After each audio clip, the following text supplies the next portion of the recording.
Welcome to NEXTGames Odyssey series. Now in today's episode, we will be taking on the Shield JLNM Ngai on the Vengeance 5 difficulty. Now he's going to be our 4th Atonement 3 NM on this Vengeance level.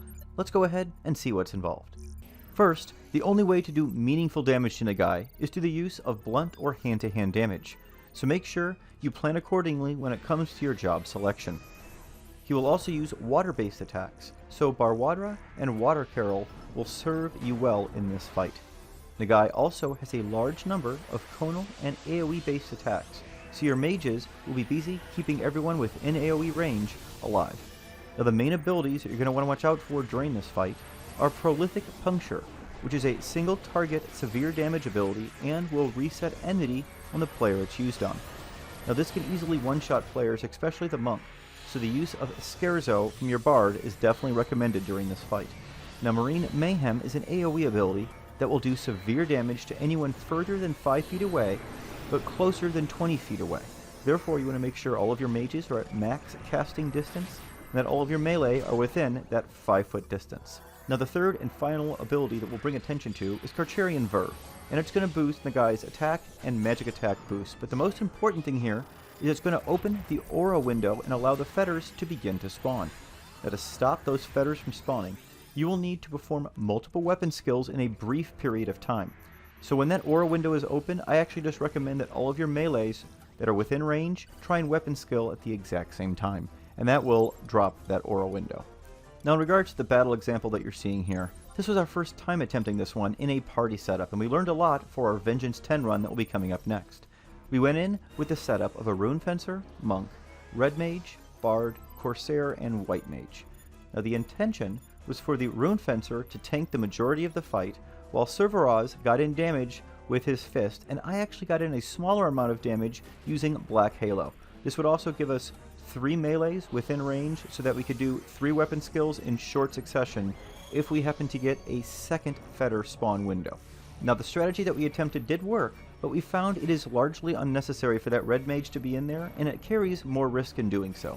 As you can see shortly, after 50% hit points, the White Mage is unable to cure in time, and Cerveraz ends up dying, which really slows down this run. Now I waited for him to unweaken. I tested out several things, including dealing damage myself, or just letting the rune stall while I enfeebled. We learned several things, including that Ngai is actually rather difficult to enfeeble on this Vengeance level, and that it took me a bit to stick any enfeeble other than Frazzle. I also learned that the amount of damage Red Mage does with Black Halo does help, but is really unnecessary in the overall output of the damage for this fight, and that the party could be better served by the Red Mage keeping enfeebles on Ngai and curing the monk from beyond that 20-foot range. Now by using this alternate strategy on our Vengeance 10 run, it should carry very little risk, and both the Rune Fencer and monk should be able to remain alive for the entire fight and still finish it in time. Anytime Prolific Puncture is used, it should just bounce hate back and forth between those 2 players. Now this is a strategy that we will be trying in our Vengeance 10 run, and I'll be sure to go ahead and post an example once we do that, but it's definitely the strategy I recommend you use even on your Vengeance 5 or 0 runs. Now the buffs that we used in this particular run were Chaos Roll, Samurai Roll, Mage's Ballad 3, Water Carol, Honor March, and Scherzo. I also used a Rolandberry Dokfu and standard Red Mage enfeebling buffs. Let's go ahead and see what this lengthy battle example looks like. Enjoy the rest of the run, everyone.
that's going to be it for this very prolonged Ngai fight.